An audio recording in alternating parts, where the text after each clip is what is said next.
y es quien interpreta los textos sagrados. La palabra rabino proviene del hebreo rav, que significa abundante, distinguido, grande, y maestro, y el yiddish el término para rabino es rabé. El rabinismo es equivalente a la exégesis judía, o sea, la interpretación de los textos de la Torá según las normas tradicionales de la exégesis extensamente usada en el judaísmo tradicional. Hoy la preparación de un rabino incluye una carrera profesional en cualquier área de estudios judaicos, en una yeshivá durante unos 3 años y medio, un año de servicio al lado de un rabino en ejercicio y de manera ineludible estar casado para poder ejercer funciones en una sinagoga. Debe hablar hebreo y por lo menos algo de arameo, así como estar especializado en la comida kosher y el tratamiento de los alimentos según la religión judía. Los rabinos siempre han sido fundamentales en las tradiciones dentro de la población judía y en la enseñanza de la Biblia, del concepto de que la enseñanza y el conocimiento del Torá debe ser transmitido porque es herencia de todo el pueblo de Israel. En este caso hablaremos de la Cábala, que es una forma de misticismo judío que busca alcanzar un conocimiento directo de lo divino. Es una de las tradiciones más populares del judaísmo. Se originó en las comunidades judías de Europa Occidental a principios del siglo XIII. La Cábala no podría considerarse como una denominación religiosa, si bien en base a interpretaciones religiosas de carácter místico en el judaísmo. Busca definir la naturaleza del universo y del hombre en base a propósitos de su existencia y otras cuestiones relacionadas con la ontología. También presenta métodos para ayudar a entender estos conceptos y por tanto lograr un crecimiento espiritual.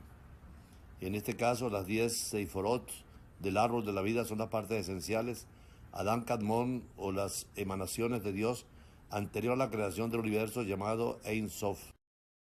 En Embajada y Embajadores con el rabino Isaac Ben Saken. Rabino, ¿quiénes son en definitiva dentro del judaísmo? Bueno, aquellos que estudiamos desde muy pequeños. Yo recuerdo a los 11 años ya era maestro de hebreo a los 11 años y muy joven entré en la academia. Hay una academia, se estudia mínimo 6 años, mínimo. Hay gente que se queda, 10 años, 15 años estudiando. Y una vez que se reúnen unos determinados requisitos, la academia lo certifica como rabino. Principios fundamentales de la Kabbalah y sobre todo textos fundamentales. Bueno, históricamente la situamos en el siglo II antes de la era común. Ahí tenemos un texto que se llama el libro de la creación, donde matemáticamente nos habla acerca de la creación del mundo. Nos habla de un esquema que se llama el árbol de la vida, que tiene 32 elementos. Y mire qué curioso. El número 32 en hebreo es L, cada letra tiene un valor numérico, L y B. La B vale 2, la L vale 30. Lev, y Lev es el corazón. Está significando de que no solamente pensamos con el cerebro, sino también el corazón, y eso es científico. En estas últimas décadas se ha demostrado que también hay circuitos neuronales en el corazón más potentes y poderosos que en el cerebro. Y ya hace más de 4.000 años esto se daba por hecho en el contexto de la Kabbalah. Ahora, una persona que desee integrarse a los estudios, ¿qué requisitos debe tener y dónde dirigirse? Muy bien, que nos escribe por nuestras redes @IKU Universal. Y ahí lo recibimos con los brazos abiertos, como dijimos, Baruch Haba, bienvenido. ¿Qué textos de la Biblia son fundamentales dentro del concepto de la Kabbalah? ¿Hacia dónde dirigirse? Los primeros 5 libros, que se llama la Torá, el Génesis, Éxodo, Levítico, Números y Deuteronomio.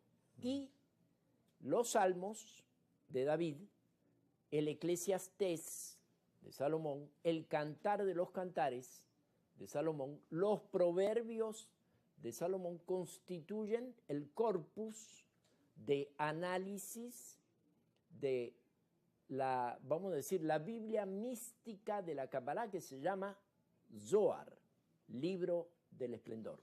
Si pusiéramos en un diálogo a Salomón y David, ¿qué podrían decirse uno y otro y cómo comprenderlos en esa visión bíblica?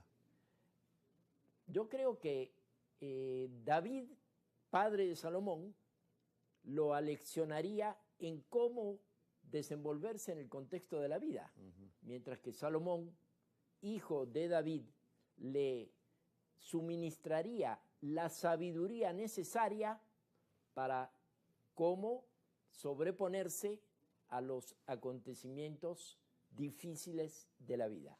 Y en cuanto a la obra de cada uno, ¿qué dimensión tiene? Los salmos, por una parte, el Cantar de los Cantares, e incluso también el Eclesiastés. Bueno, el Eclesiastés es una obra muy filosófica, de gran profundidad. Muy humana, ¿no? Y humana. Salomón tiene como 3 etapas. La primera, como joven, el Cantar de los Cantares. Alegría. Alegría, enamoradizo. Sí, sí. La segunda... Yo te canto, esposa mía, yo te canto, novia mía. Así es, la Sulamita. La Sulamita. La Sulamita. Sí. También en su juventud, y ya más en la madurez, escribió los proverbios. En hebreo se llama Mishle. Consejos o reflexiones. Exacto, consejos de cómo conducirse en la vida. Y ya en sus últimos años expresó esa filosofía de vida en el Eclesiastés. Mientras que David lo conocemos por los salmos, son 150 salmos, de los cuales 72 pertenecen a David, y hay otros autores también que comparten con él esos salmos. Seguimos conversando con el rabino Isaac